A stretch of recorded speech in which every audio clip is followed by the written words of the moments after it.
علیکم ورحمۃ اللہ وبرکاتہ۔ اعوذ باللہ السمیع العلیم من الشیطان الرجیم من ہمزہ ونفخہ ونفثہ۔ بسم اللہ الرحمن الرحیم۔ لولا جاءوا علیہ بأربعۃ شہداء فإذ لم یأتوا بالشہداء فأولئک عند اللہ هم الکاذبون۔ ولولا فضل اللہ علیکم ورحمتہ فی الدنیا والآخرۃ لمسکم فیما افضتم فیہ عذاب عظیم۔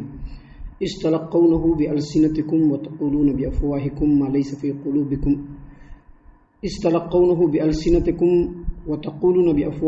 ما لیس لکم بہ علم وتحسبونہ ہینا وہو عند اللہ عظیم۔ محترم سامعین کرام، سورۃ النور سورہ نمبر 24 اور اسی سورت سے آیت نمبر 13، 14، 15 یہ چند آیات آپ کے سامنے تلاوت کی گئیں۔ سامعین کرام، اللہ تبارک و تعالیٰ نے فرمایا ہے لولا جاءوا علیہ بأربعۃ شہداء فإذ لم یأتوا بالشہداء فأولئک عند اللہ هم الکاذبون۔ پھر یہ تہمت لگانے والے اپنے اس تہمت کے اوپر، الزام کے اوپر 4 گواہ کیوں نہیں لا سکے؟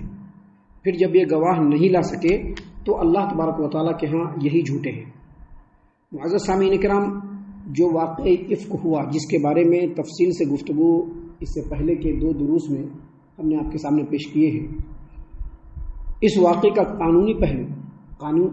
پہلو یہ ہے کہ جن لوگوں نے تہمت لگایا تھا، جن لوگوں نے بہتان بازی کی تھی، ان لوگوں کو چاہیے تھا کہ 4 ایسے گواہ لاتے جو بدکاری کے اوپر گواہی دینے والے کہ ہاں یہ بدکار ہے۔ اگر ایسی گواہ لا دیتے تو ٹھیک ہے، لیکن وہ ایسی گواہ نہیں لا سکے اور کبھی لا بھی نہیں سکتے تھے۔ کیونکہ جو بھی معاملہ ہوا، یہ واقعی افک میں جو بھی واقعہ ہوا، اس میں جتنے بھی قرائن ہیں یہ بالکل خلاف ہے۔ دیکھیے، جو الزام لگایا گیا، جو تہمت لگائی گئی، ایسی خاتون کے اوپر جو معمولی خاتون نہیں تھی بلکہ مومنوں کی ماں، اور جس آدمی کو لے کر کے تہمت لگایا گیا وہ آدمی بھی کوئی معمولی نہیں بلکہ پکا سچا مومن، اور سیدہ عائشہ رضی اللہ عنہا کو وہ بھی اپنی ماں ہی سمجھتا تھا۔ اور جو ماں ہے، جب یہ سامنے گئے اور انا للہ و انا الیہ راجعون پڑھا تو ماں پردہ بھی کر لیتی ہے، اور پھر جب خاتون سواری پہ سوار ہوتی ہیں تو اس سے پہلے بھی اور اس کے بعد بھی پورے سفر میں دونوں ایک دوسرے سے بات بھی نہیں کرتے۔ خاتون سواری پہ سوار ہیں، یہ آگے نکیل پکڑ کر کے چل رہے ہیں، پورا رستہ طے ہو رہا ہے، اور یہ سارا کا سارا سفر جو ہے وہ دن کے رات کے اندھیرے میں نہیں، رات کی تاریکی میں نہیں، بلکہ صبح سے لے کر کے دوپہر دن دہاڑے تک ہو رہا ہے یہ سفر۔ اور جب یہ لوگ مسلمانوں سے ملتے ہیں، یعنی سیدہ عائشہ رضی اللہ عنہا ام المومنین اور صفوان بن معطل السلمی رضی اللہ عنہ، جب یہ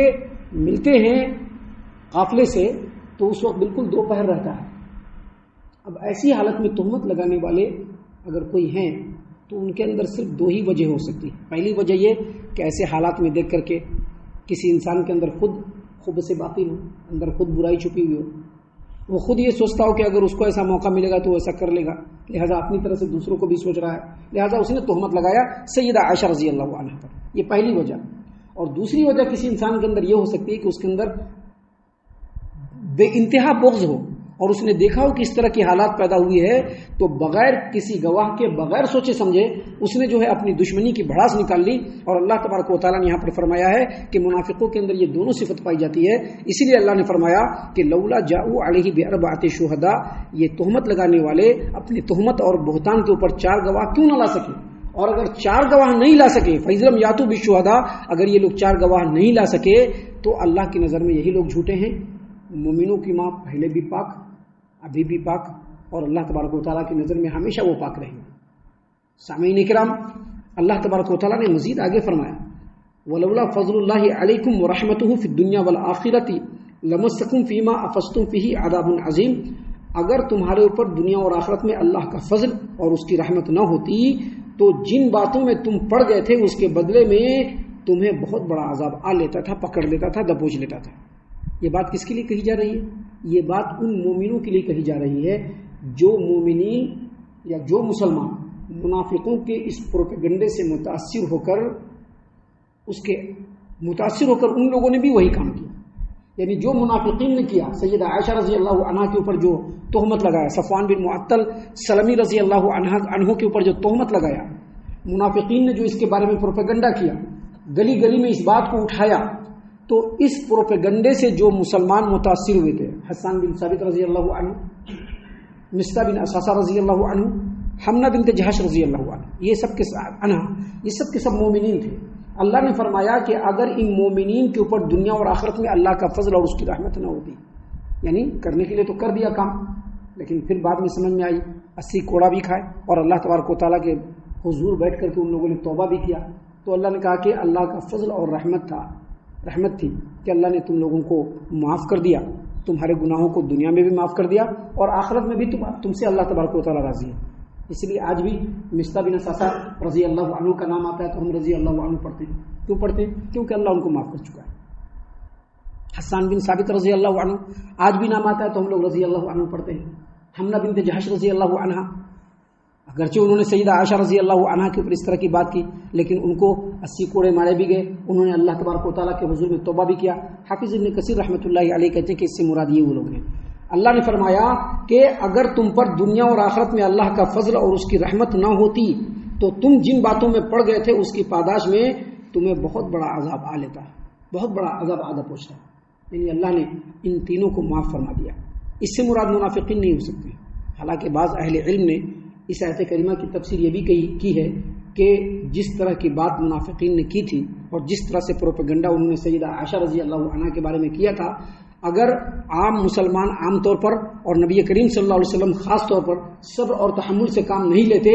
اور جوابی کارروائی کرتے تو بہت بڑی خانہ جنگی ہو جاتی تھی، لیکن اللہ کا فضل تھا کہ ان لوگوں نے صبر کیا۔ یہ بھی تفسیر کی گئی ہے، لیکن اس تفسیر کا جو اصل مفہوم ہے وہ یہ کہ یہ جو مومنین اس طرح کے پروپیگنڈے میں پڑ گئے تھے، بہتان بازی کے اس پروپیگنڈے میں جو یہ لوگ پڑ گئے تھے اور ان لوگوں نے بہتان بازی کی، ان لوگوں نے اللہ کے حضور توبہ کیا اور اللہ تبارک و تعالیٰ نے ان کی توبہ قبول کی۔ یہ اللہ تبارک و تعالیٰ کا فضل اور اللہ تبارک و تعالیٰ کی رحمت دنیا اور آخرت دونوں میں ان پر ہوئی۔ اگر اللہ تبارک و تعالیٰ ان کے گناہوں کو معاف نہیں کرتا تو دنیا میں بھی اور آخرت میں بھی ان کو سخت عذاب کے گرفتاری میں آنا پڑتا تھا۔ تو اللہ نے اسی بات کو بیان فرمایا تھا، کیونکہ جب اللہ تبارک و تعالیٰ کسی خاص فعل کے بارے میں کوئی بات بیان فرماتا ہے تو اس کے لیے اگر نیکی کا بدلہ ہو تو اس کے لیے ایمان اور عمل صالح دونوں شرط ہے۔ یہاں پر حسان بن ثابت رضی اللہ عنہ، سیدنا مصطح بن اساسہ رضی اللہ عنہ اور سیدہ حمنہ بنت جہش رضی اللہ عنہ، یہ سب کے سب ایمان والے، نیک عمل کرنے والے، ان سے غلطی کا صدور ہوا، اللہ تعالیٰ نے اپنی فضل اور رحمت سے ان کے گناہوں کو ان کے توبہ کرنے کے بعد اللہ نے معاف فرما دیا۔ اس لیے اللہ نے کہا کہ اگر تم پر دنیا میں آخرت میں اللہ تبارک و تعالیٰ کا فضل اور اس کی رحمت نہ ہوتی تو جن باتوں میں تم پڑ گئے تھے اس کے بدلے میں تم لوگوں کو بہت بڑے عذاب سے دوچار ہونا پڑتا تھا۔ آگے اللہ تبارک و تعالیٰ نے مزید فرمایا،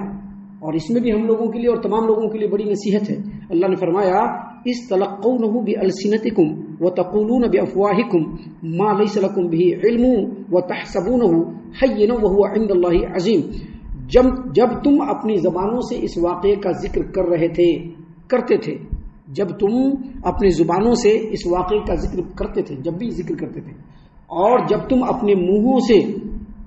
ایسی بات کہہ رہے تھے، وہ کچھ کہہ رہے تھے جس کا تم کو علم نہیں، وَتَقُولُونَ بِأَفْوَاهِكُمْ مَا لَيْسَ لَكُمْ بِهِ عِلْمٌ وَتَحْسَبُونَهُ هَيِّنًا، اور جو بات تم کہہ رہے تھے اس کو تم بہت ہلکا سمجھ رہے تھے، وَهُوَ عِندَ اللَّهِ عَظِيمٌ، اور یہ اللہ کی نظر میں تو بہت بڑی بات ہے۔ یعنی سیدہ عائشہ رضی اللہ عنہ کے اوپر تہمت لگائے گا، ان کے اوپر بہتان بازی کی گئی۔ اللہ تبارک و تعالیٰ نے یہاں پر فرمایا کہ صرف سیدہ عائشہ ہی نہیں،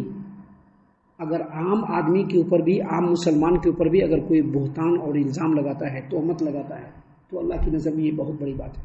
چہ جائے کہ سیدہ عائشہ رضی اللہ عنہ جو طاہرہ مطہرہ ہے، اور صفوان بن معطل رضی اللہ عنہ جن کے پاک بازی کی نبی کریم صلی اللہ علیہ وسلم نے شہادت دی، ان کے اوپر جو تہمت لگایا تم اس کو بہت ہلکی بات سمجھ رہے ہو، لیکن اللہ کی نظر میں یہ بہت بڑی بات ہے۔ اور صرف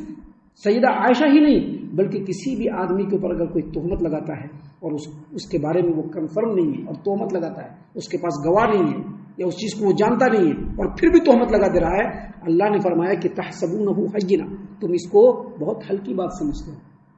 ان کو بولا اللہ نے فرمایا استلقونه بألسنتكم وتقولون بأفواهكم ما ليس لكم به علم تم اپنی زبانیں سے جب اس واقعے کا ذکر کر رہے تھے اور اپنے منہ سے وہ بات بول رہے تھے جس کے بارے میں تم کچھ نہیں جانتے ہو، تحسبونہ ہینا، تم نے اس کو بہت معمولی بات سمجھا، حالانکہ یہ معمولی بات نہیں ہے، وہ عند اللہ عظیم، اللہ کی نظر میں یہ بہت بڑی بات ہے۔ ایک آدمی کے جھوٹا ہونے کے لیے بس اتنا ہی کافی ہے کہ ادھر سے بات سنا اور بغیر کسی تحقیق کے آگے بڑھا دیا۔ اب کسی نے کچھ کہا، اب اس کو لوگوں میں پھیلانا شروع کر دیا۔ اس آدمی سے بڑا جھوٹا کوئی نہیں ہو سکتا ہے۔ سامعین کرام، نبی کریم صلی اللہ علیہ وسلم کی حدیث ہے، صحیح بخاری اور صحیح مسلم کی روایت ہے، ان لوگوں کے لیے جو اس طرح کے تہمت بازی میں پڑ جایا کرتے ہیں، ان لوگوں کے لیے نبی کریم صلی اللہ علیہ وسلم کا اور تمام مومنین کے لیے نصیحت ہے۔ نبی کریم صلی اللہ علیہ وسلم نے فرمایا کہ ایک بندہ ایسی بات کہتا ہے جس بات کو بہت معمولی سمجھتا ہے، لیکن اللہ تبارک و تعالیٰ کی نظر میں اس بات کی اتنی اہمیت ہوتی ہے کہ اس گناہ کی بات کہنے کی وجہ سے وہ جہنم میں اتنے فاصلے پر چلا جاتا ہے جتنا مشرق و مغرب کے درمیان فاصلہ ہے، یعنی جہنم میں اتنا اندر چلا جاتا ہے وہ صرف اپنے ایک معمولی بات کی وجہ سے۔ تو اللہ نے اس آیت کریمہ کے ذریعے سے مومنوں کو یہ تعلیم دی ہے کہ اس طرح کی بات ہو تو بغیر تحقیق کے کوئی بات نہ کہا جائے، اور اگر تحقیق ہو جائے تبھی باتوں کو آگے بڑھایا جائے۔ ہم اللہ سے دعا کرتے ہیں کہ اللہ تعالی ہم تمام کو ان باتوں کے اوپر خوب غور و فکر اور تدبر کرنے کے ساتھ ساتھ ان باتوں پر عمل کرنے کی بھی توفیق عنایت فرمائے، آمین۔ اللہ تعالی ہم تمام کو صحیح معنوں میں پکا سچا مومن مسلمان بنائے، اللہ اور اس کے رسول صلی اللہ علیہ وسلم کی اطاعت و فرما برداری کرنے والا بنائے، صحابہ کرام رضی اللہ عنہم کے طریقے پر چلنے والا بنائے، جنت الفردوس میں جگہ عطا فرمائے۔ اے اللہ ہم تمام کو جہنم سے پناہ دے، اے رب العالمین ہم تمام کو جہنم سے پناہ دے، اے مالک الملک ہم تمام کو جہنم سے پناہ دے، آمین یا رب العالمین۔ وما علینا الا البلاغ المبین۔ تبارك الذي نزل الفرقان على عبده ليكون للعالمين نذيرا